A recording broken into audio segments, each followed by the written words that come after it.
Hello, everyone. Thanks so much for joining Focus today. Today, I have Melissa here with Prime Care Home Care, and she'll be explaining a little bit about the GAPP waiver and some other things to us today. So please take it away, Miss Melissa. Thank you so much. Hello, everyone. My name again is Melissa Hefner. I am the GAPP Care Coordinator for Prime Care Home Care Services. And my reason today is to help educate families on a program called GAPP. After talking with hundreds of families over the years, we have realized that a lot of people are unaware of this program, and it is very, very helpful to families. Basically, the program allows someone as a nurse, CNA, they can be an LPN or RN, come into the home to service the child so that parents can work, run errands, or simply take a breather. And what I found out is there are a lot of parents struggling to keep a job, be able to get outside of the home. And a lot of parents are really, really stressed out, and it's really hard to hear. And being that we have that resource, and Miss Jade has allowed me to come on here and educate you all, I'm going to go ahead and get started. I know there is a lot of you in here probably that do have these same struggles. So hopefully we can help someone, if not all of you today. I'm going to go ahead and share my screen so we can get started. We'll go through the enrollment process, what the program is, how you get your child enrolled, the requirements, down to a really exciting program we have going on right now, which allows the parents to work with their children and get paid. So that is super exciting, and I know a lot of you don't know about that. So I'm going to go ahead and share my screen and we will get started.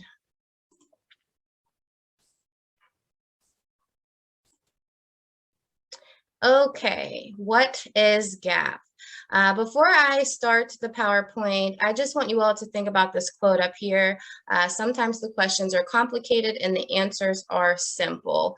This is one of my favorite quotes because a lot of those questions do seem complicated for a lot of our families because they don't know about this program and that there is some help out there. So my job today is to help you all by educating you on this program. So first of all, GAPP stands for Georgia Pediatric Program. This is a home care based program, and I want to make sure you all understand the difference. Home care and home health are two different things. Home care is what we are going to be talking about today. Home care is things such as grooming, bathing, meal preparation, even companionship, getting your child outside of the home, taking them to the park, just any activities that would help their quality of life, build their self-esteem up. And then on the other hand, these are trained caregivers that come into the home to assist your children with these. Bathing, grooming, all of those things are also known as activities of daily living, which are very important for our quality of life. And it's part of the reason why some of our parents are unable to get outside of the home to work. Or a lot of our parents that are working, they have to call out a lot. A lot of my parents have told me they've lost numerous jobs because of the amount of call-offs they have because of emergencies or simply just not having someone to sit with their child. So that is what home care is. It is a program that will help your child with activities of daily living. Also, there is skilled nursing to a home care based program. And this is where we would hire an LPN or an RN, depending on your child's diagnosis, to come into your home and they would work a normal shift. So we call that shift care nursing. So with that being said, we do things from trach and vent all the way down to feeding tubes, straight cath, pretty much anything that is a skilled nursing need we can do in the home. Also, one of my biggest things I wanted to discuss today are parents are approved to work with their children and receive pay. And I wanted to make sure I did put in there that you must pass a background check. So I'll get more into detail with this program, but I just wanted to make sure that I went over and explained that that is a temporary program, but it does not end the services for your child. So as a parent, you would get hired on as an employee. So you would go through a background check, CPR, TB, all of that. And once you are cleared, you can work and receive a paycheck for your child, or I'm sorry, for yourself. So that will help a lot. If any parents are unable to work due to, what you have going on at home, this is a really nice opportunity while it's still here. I will say it doesn't seem like COVID is going anywhere anytime soon.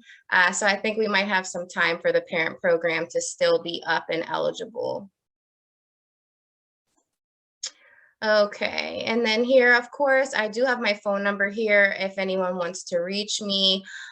We love supporting our families and helping with the care of children with any disabilities.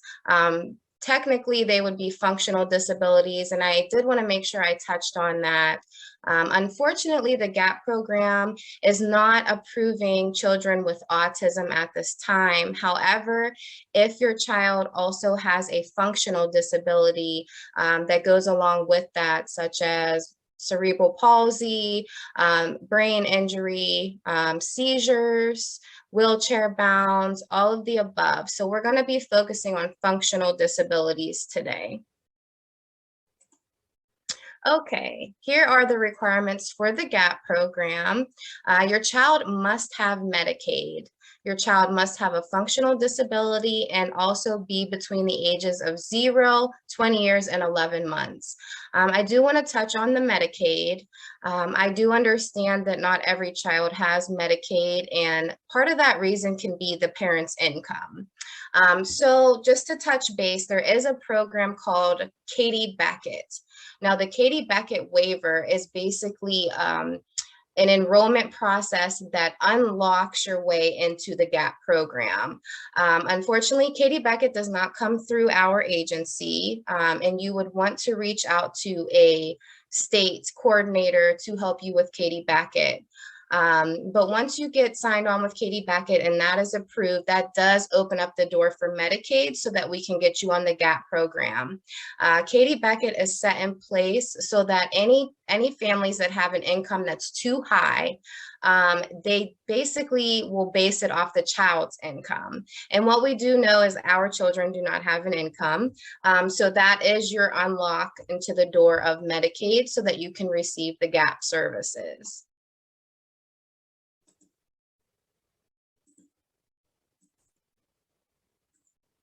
All right, steps for enrollment. This is going to look a little scary looking at it, but the next slides we will break down each and every step and what the paperwork means, just so you all can see how simple it truly is. So basically, first you would coordinate with a GAPP care coordinator, which would be me. And you also can choose any agency. Just because we're speaking today from Prime Care Home Care, there are thousands of agencies out there that provide the same exact services. So you would pick your provider agency, and then you would want to coordinate with the GAPP care coordinator there. They will provide you, or I will provide you, with 3 documents that the parents need to sign. And then there's also a document that the doctor needs to fill out along with updated doctor's visit notes. Forms get submitted back to me, the GAPP care coordinator, and then we submit those to the state for review. What I've been seeing is about 30 to 35 days for review. Now, if you were to go into the GAPP manual just to kind of educate yourself maybe on your own, it does say the review is 30 days. However, I like to tell my families 30 to 35 because sometimes it does go a couple days over 30. And at that time, we will receive an approved or denied status. And we're going to go into detail about exactly what that means to be approved or denied. And I'll break that down for you as well. I also want to touch base IEPs. If your child is in school, you will have to turn in an IEP.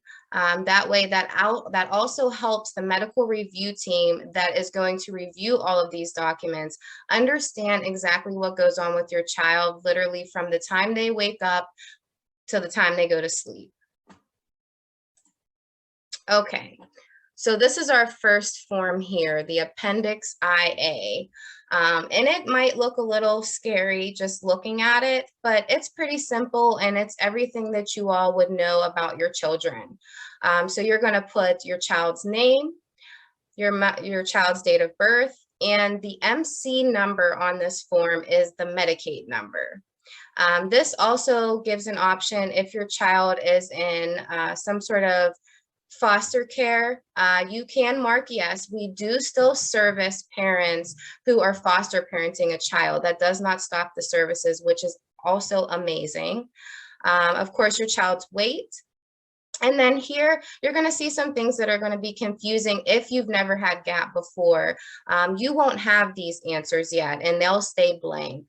So right here, it's going to ask you, how many hours are you currently receiving of skilled nursing? And how many hours of personal support care are you receiving? For anyone who's never done this before, of course, you won't have anything there. What we do try to do is reach for 40 hours as a minimum. So 40 hours per week, we would like to see each child receive. We feel like that is enough hours to help a parent get to work and also help a child after school.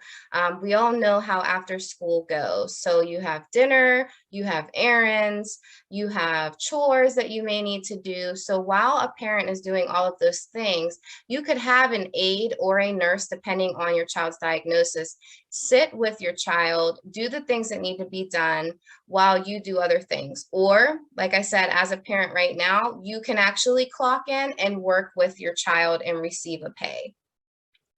I did want to touch on the pay. If your child is approved for skilled nursing, the program will not allow a parent to provide nursing care. So when I say a parent can get paid, it is simply personal care support hours.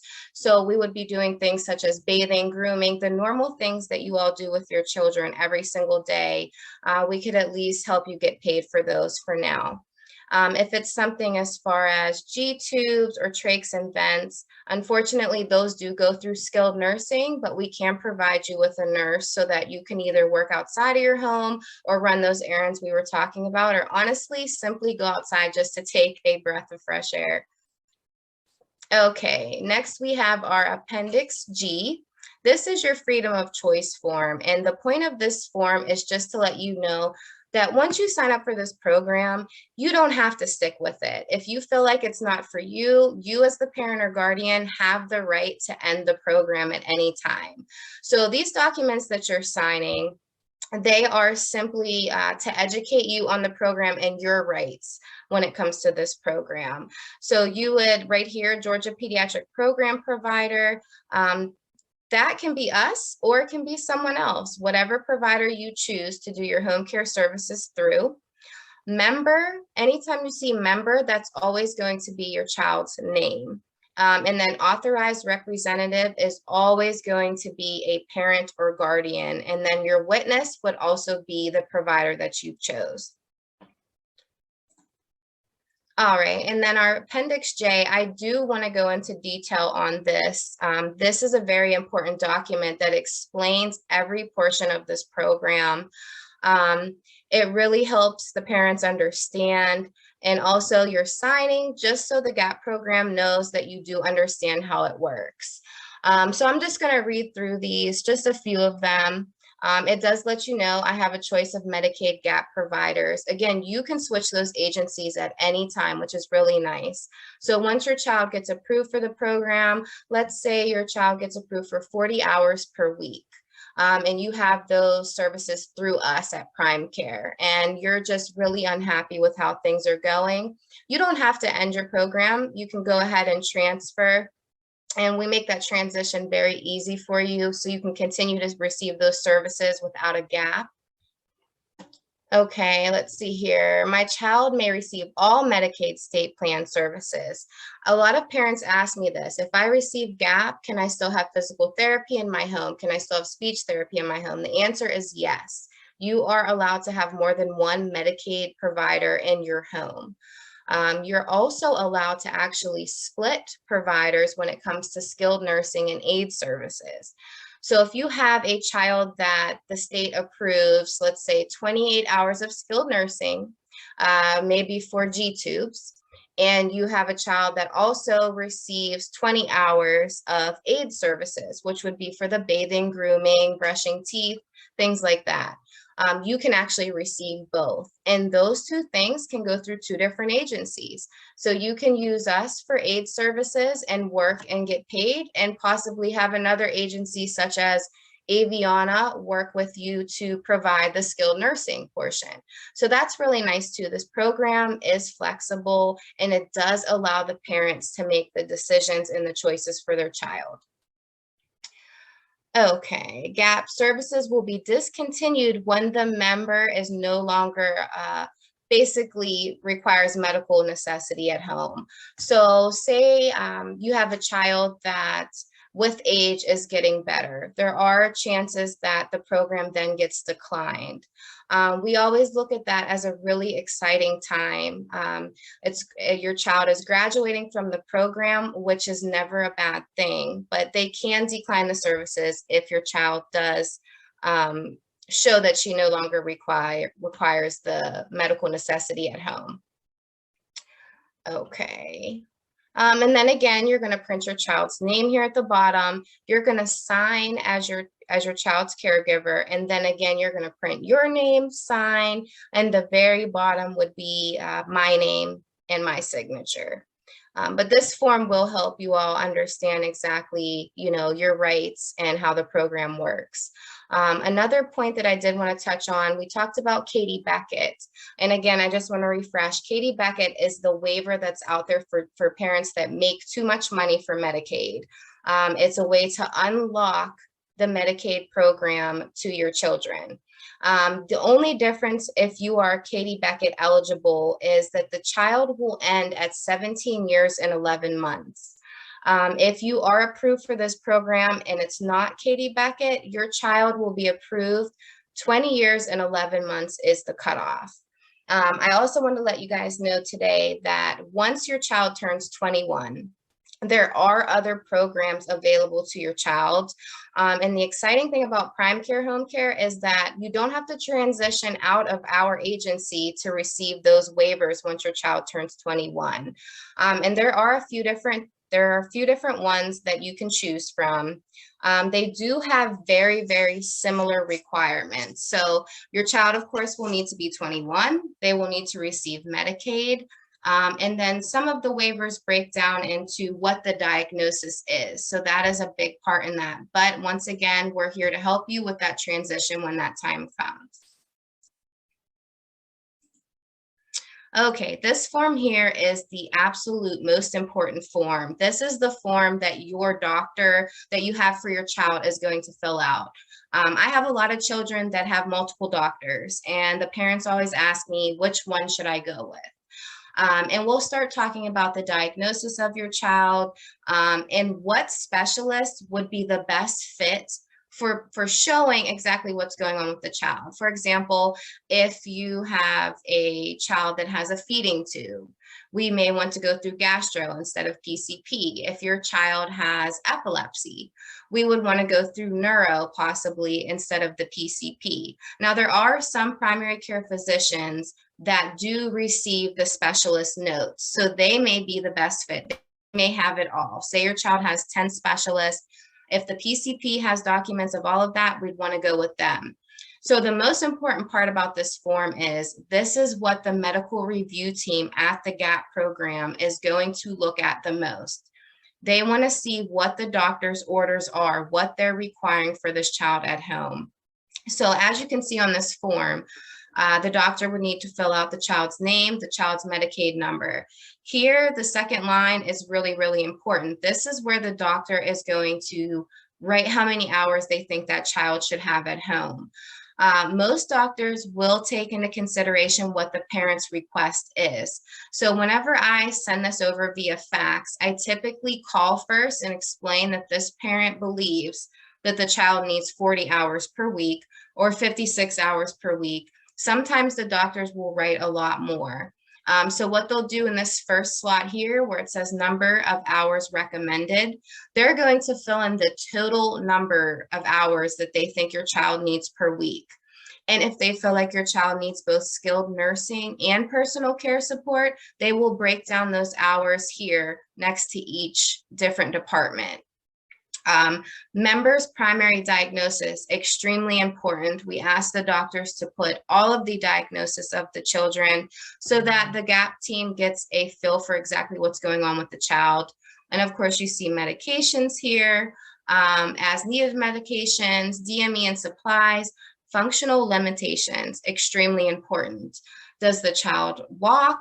Does the child need a wheelchair or any assistance with anything such as activities of daily living? And then you go down further, you'll see nutritional requirements. Our children that have G-tubes or any type of feeding tube, they need to go into detail about how frequently that is done. And then orders and treatments you see down here. This is where the doctor is going to break down into every single department of your child's medical needs. These are all extremely important. And we do have some doctors that will leave this form partially filled because they don't understand the importance. So one thing that I always do is I always make sure I call the doctors and explain how really important this form is. It really helps the medical review team at GAPP understand what's going on.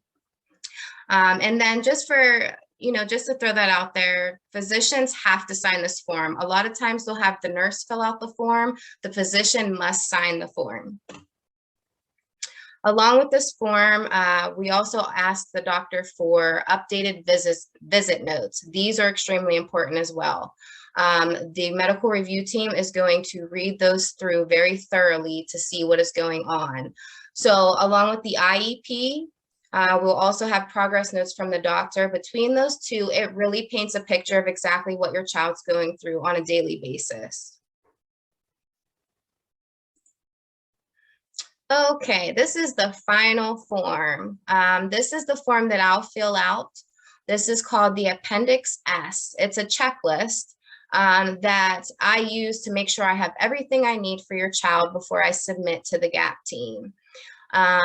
You will once again put the child's name, child's address, child's Medicaid number, of course, your name. And then if you are a foster parent, we do have to mention the case manager's name. And one thing I want to mention, if there are any foster parents here, we do have to have the caseworker sign all the forms, unfortunately.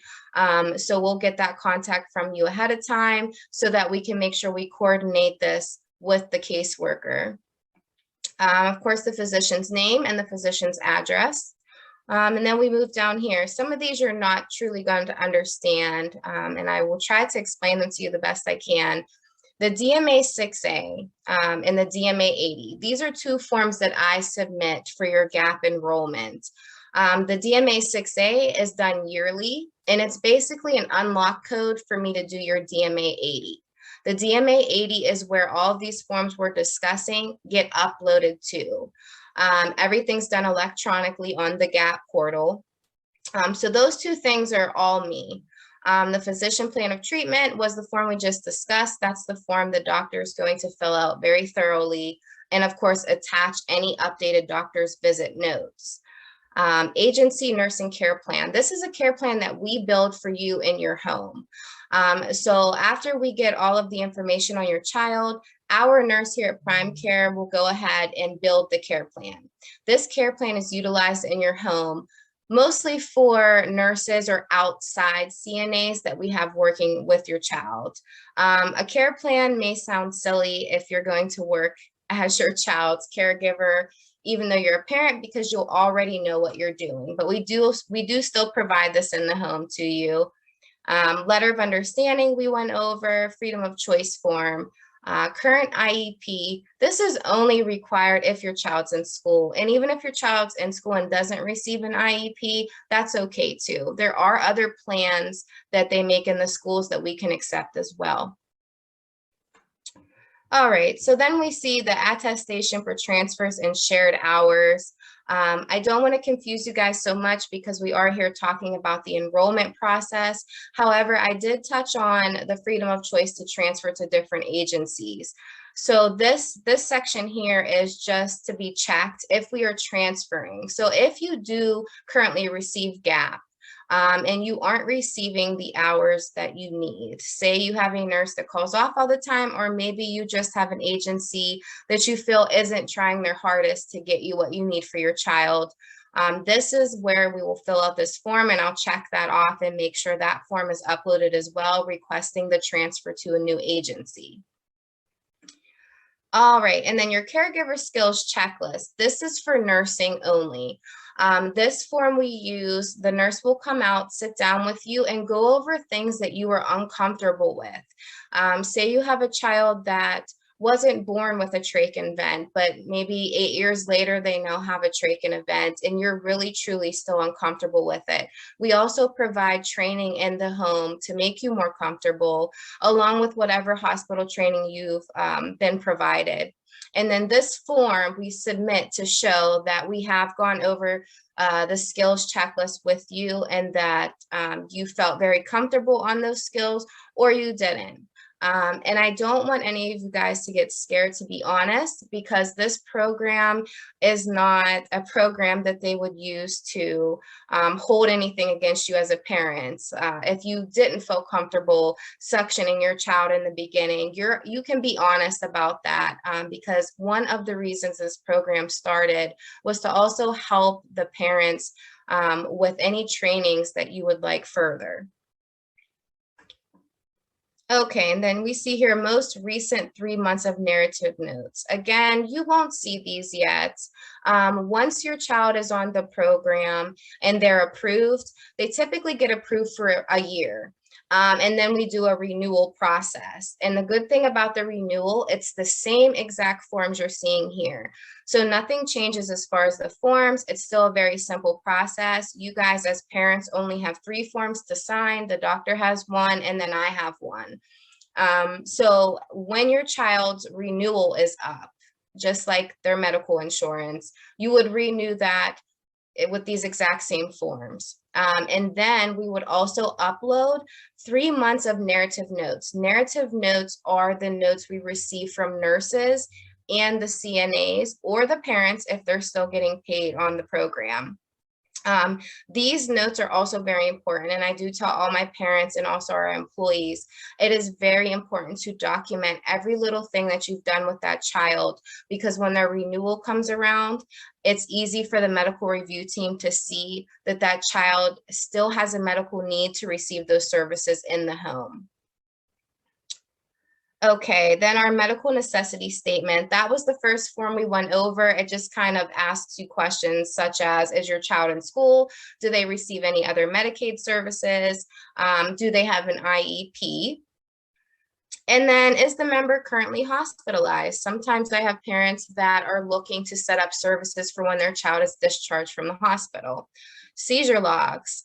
This would clearly happen with a renewal, not so much an initial enrollment, because again, we would not have any logs on your child yet until we service them. And then lastly, the physician office visit notes, which again, I mentioned are super important, just so it provides a clear picture to the medical review team of what's going on with the child. And then remember, you're doing so awesome. All right, so now we are ready for submission. We're going to pretend as if we have submitted our entire enrollment packet, which is all of the forms we just went over. This is what your letter of notification that you're going to receive in the mail looks after the 30-day review. So your date of determination is the date they've made the decision. Member name, of course, is your child. Provider number would be our provider number. It's a Medicaid enrollment number. PA, a lot of parents don't understand what this means. And honestly, I'm from Pennsylvania. So when I first moved to Georgia and transitioned to the program here, I had no idea what they were referring to, but it means prior authorization number. This number is pretty much, you can look at it as like a confirmation code. And then of course, member ID is the Medicaid number. You're going to see the letter MC, member ID, or Medicaid number. Those all mean Medicaid number. Okay, then of course, the name of the provider. This one that I'm using is a current child of ours. So of course, we are the provider. The most important part, I'm going to go ahead and read. Parents or guardian must sign and date this form. This form is to show agreement to the following summary of skilled and or unskilled nursing hours. Please return within 30 calendar days to Alliant Health Solutions. Alliant Health Solutions is the medical review team at the GAPP program. So basically what they're just letting you know is you do need to sign this form. It shows that you are in agreement with the amount of hours that they approved your child. If you are not, there is a denial process that you can go ahead and submit. Basically, that's your time to prove to them that you don't agree and these are the reasons why. And a lot of times with that, we'll get the doctor involved and have them provide more information as to why that child needs more hours. So you always have the right to appeal any decision that the state has made. Okay, and then you'll see here, this child was approved for 28 hours a week of personal support services. And just to touch on that again, personal support services are CNAs and aides. So you're doing things such as bathing, grooming, meal preparation, companionship, helping with homework. That's something that a lot of parents don't know.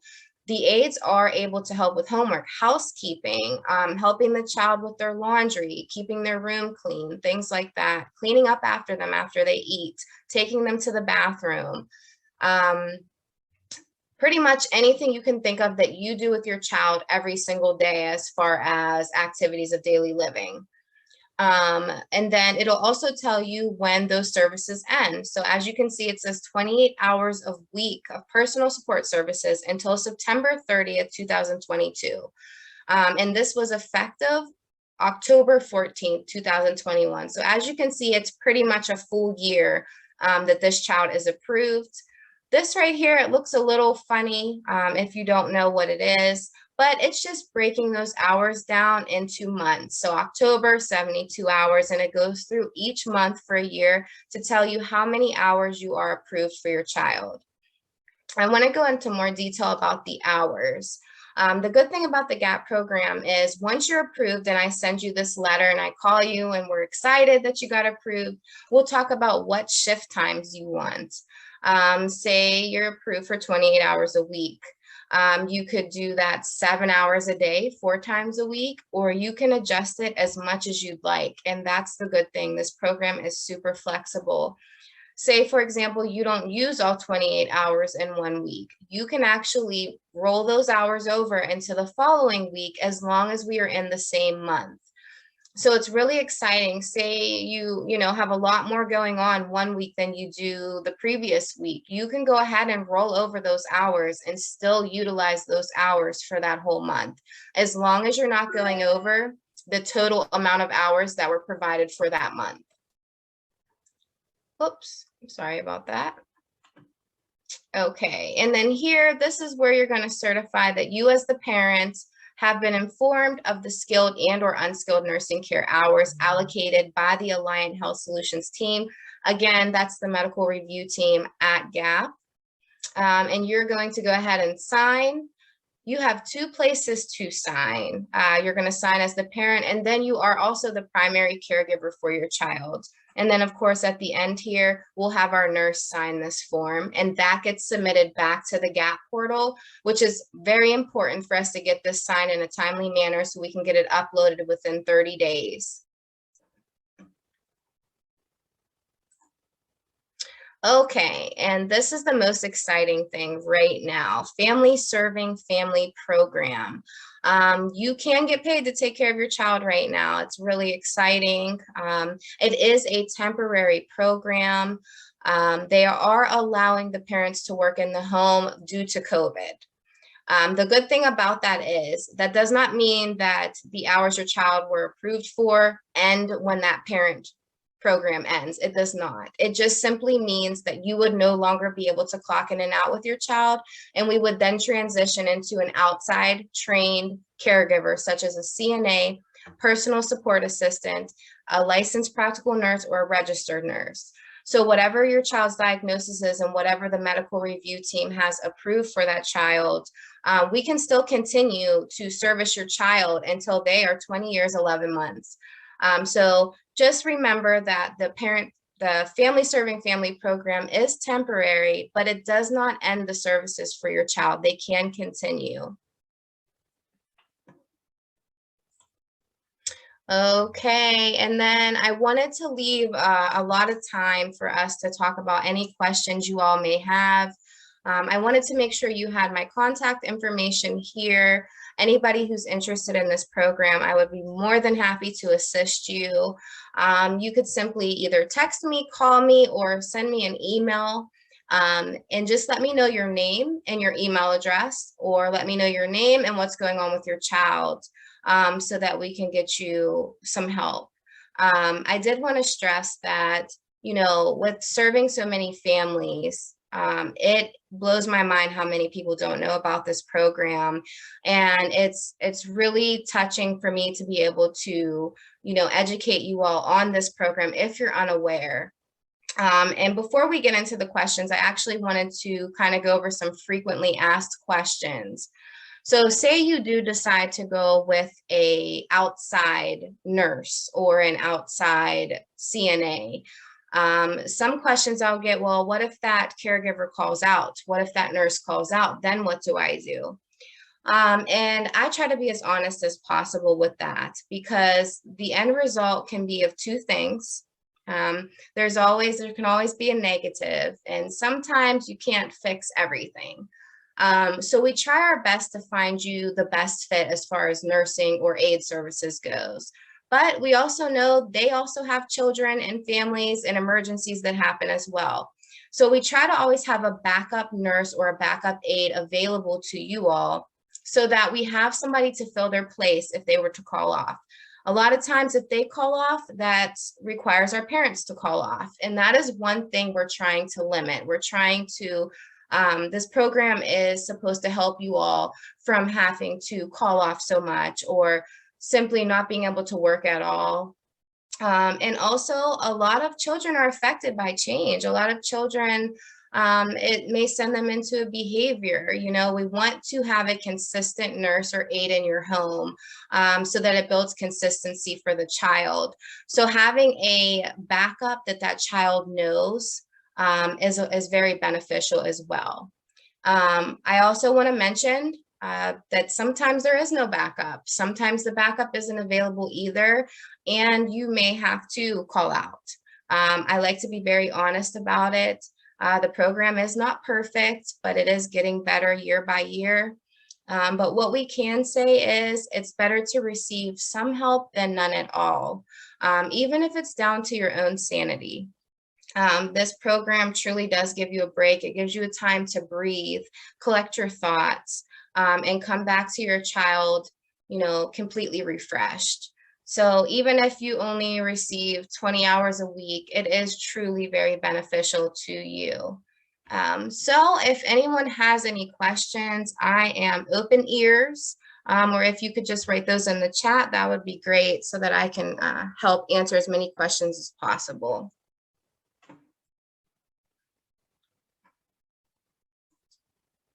I'm going to stop sharing my screen here. Thank you so much, Melissa. It looks like we're getting some questions coming through the chat box. Sure. Sorry about that. I cannot see the chat box right now.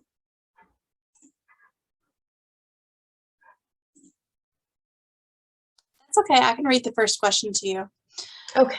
My child currently has GAPP nursing at 84 hours per week. We have many hours not covered currently, so we are providing care a lot of the time. How can we apply for some hours of personal support services, paid caregivers, and can we apply if we are already approved for 84 hours of nursing? You can. So that does happen a lot. Like I said, there's a lot of parents that do have the GAPP program in their home, but they're not getting the coverage they need. You can split those hours into 2 agencies, or you can look into a new agency. What I can say is there are a lot of agencies out here that will tell you that they can provide all the hours you need. And they take on all of your hours, and then you come to find out that they're not providing even half of those. And that's where the honesty comes in for me. If we cannot provide all of the hours, we are very honest about that, and it's best if you find an agency that is upfront about that. But what I would do is I would start reaching out to other agencies, or if you'd like to reach out to me to see that if we can share those hours with that agency and possibly fill what they're not. And that's the good thing with GAPP. You can go through more than one agency. Now, if it's aid services, they don't typically allow us to share those with another agency. So unfortunately, it may be best if you were to start looking into other agencies that may be able to provide an aid that has more hours. I hope that answered the question. Great, thank you. Next question is, are you seeing a shortage of nurses currently? My experience has been once approved, it's hard to find a nurse. Yes, there's definitely a shortage, that's for sure. With us, that's why we find a nurse for you specifically. So we do postings on Indeed or Facebook with what exactly we're looking for and what area we're looking for. That way your nurse is yours. One thing with the GAPP program, because it takes 30 days to review, say I was to call one of our current nurses and tell her I have a child that may be approved for 40 hours a week, but that nurse has to wait 30 days. We all know no one can really sit and wait for a job for 30 days. There's a chance that they may go and work somewhere else or with another child who has availability right then and there. So the best way we've learned to try to stop that from happening is to recruit for your case specifically and make sure in the beginning of the interviewing process that nurse knows that this will not be starting until X amount of days. For example, right now, we probably wouldn't be able to start until November 25th. So we try to make sure those nurses know that ahead of time. And usually if they know, they do commit. It's taking the nurses that are already hired on and telling them about the case, and then we see that they're not available 30 days later. So I feel like finding a specific nurse for your family, for your child, and making sure that nurse knows from the interview process that they will have to wait to start working with that child. And another reason why we hire new is because it can take up to 2 weeks for us to get that nurse hired on. So that just cut 2 weeks off of their waiting time. And it reassures that that nurse is going to be ready and available whenever you're ready in the 30 days. And then in those 30 days as well, we usually do get multiple applicants for a specific case. So they will all go through the background process, verification of their nursing license, taking our nursing tests. And then once all of that's done, they also have tax documents and fingerprinting and things they need to do. So for us, it's best to just hire a brand new nurse. And I will say, even though there's a shortage, we're still having a ton of applicants.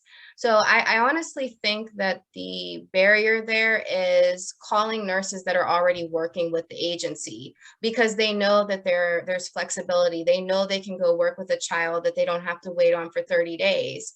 If we're hiring someone specifically for you and we're honest with them up front, they're not going to accept if they don't accept that 30-day waiting period. So that's the best way for us to handle it here at the agency I work for. Thank you, Melissa. Another question is, are all services given in the home? Yes. Now that question, you are able to go outside of the home, but yes, this is a home-based program. So all services are done in the home. The home is considered the service address. That does not mean that the nurse or CNA cannot accompany you to doctor's visits or go to the park or therapy. The employees are able to do those things with you. If you have a child that has a trach and vent, more than likely you're going to need someone else in the vehicle with you if you're transporting to a doctor's visit. So answer is yes, the services are based out of the home, but they can go out into the community. Another question is, we tried adding a second agency, but they don't have nurses either. Yes. And then to go back on that first question that we had, was her question was actually if we have 84 hours approved for nursing, can we also get additional caregiver hours and get paid as parent caregivers? Absolutely. So if you remember, let me go back into the Appendix IA here. Let me see if it'll let me go back. Okay, so here you see skilled nursing hours currently receiving. You would mark the 84 hours. That way we're being honest about what's already being provided to that child. And then we will only submit for the personal care support hours.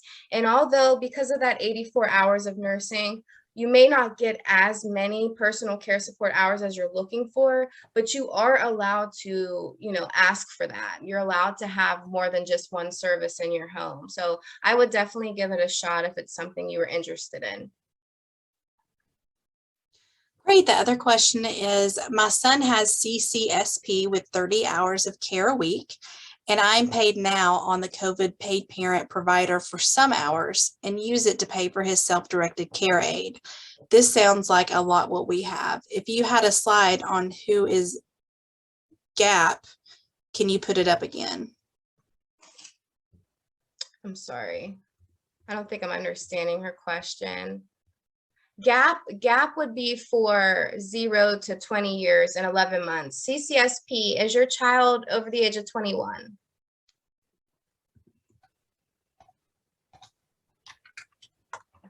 You know what? I can actually see. I can see the chat now.